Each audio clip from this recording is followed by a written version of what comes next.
Namaku Agung. Aku berusaha menenangkan istriku atas kepergian ayahnya. Aku bilang, sudahlah, semua kehidupan ini ada di tangan Tuhan. Hidup dan mati milik Tuhan, kita sebagai manusia hanya pasrah saja. Setiap saat kita harus siap dipanggil kapan saja. Saya juga memahami, ibunya meninggal 2 tahun yang lalu. Kini sang ayah juga menyusul istrinya untuk menghadap Tuhan. Aku dan istriku yang bernama Sinta sudah menikah 5 tahun, tapi belum mempunyai anak. Istriku begitu sedih atas meninggalnya ayah dan ibunya karena belum melihat cucunya. Ayah ibunya ketika masih hidup berusaha sekuat tenaga ke sana kemari agar aku dan istriku bisa punya anak.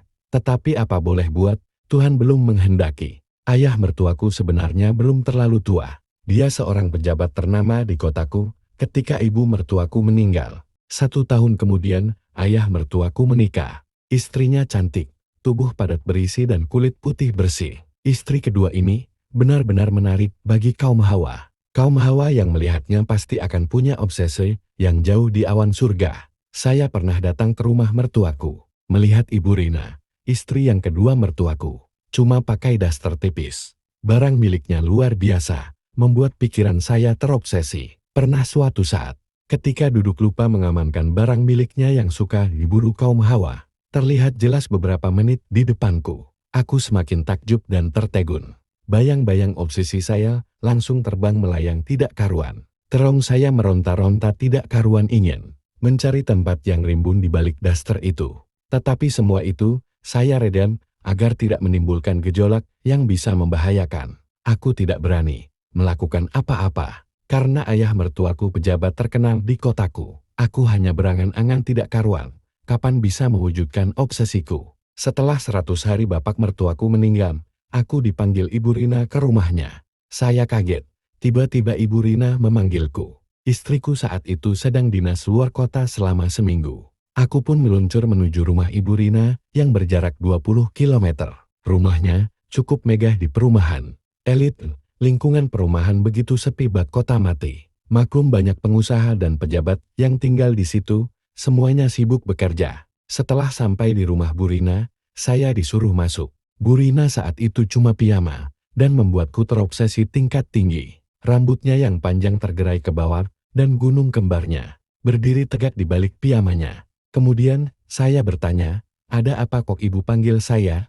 Bu Rina menjawab bahwa laptopnya yang sering dipakai usaha sedang ada masalah. Bu Rina punya usaha ekspor mebel yang dikirim ke luar negeri. Laptop sangat penting karena dipakai untuk mengirim foto-foto produk.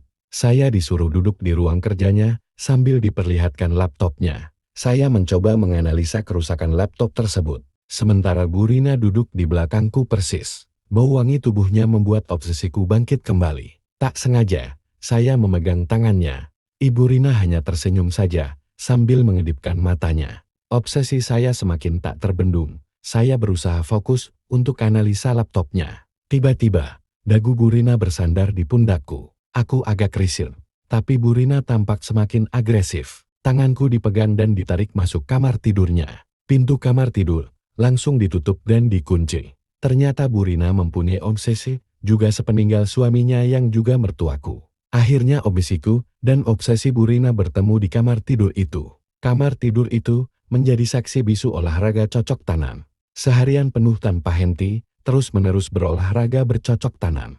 Rupanya Bu Rina ahli dalam bidang olahraga bercocok tanam. Saya dibuat kewalahan, tetapi Ibu Rina olahragawati ulung. Sehingga saya terus bersemangat tanpa mengenal lelah. Selama istriku dinas di luar kota, aku dan Bu Rina melewati hari-hari yang begitu indah bak pengantin baru. Begitulah teman-teman kisah hidupku yang tentunya tidak boleh ditiru. Semoga menjadi pembelajaran yang sangat penting dalam hidup ini. Sekian dan terima kasih.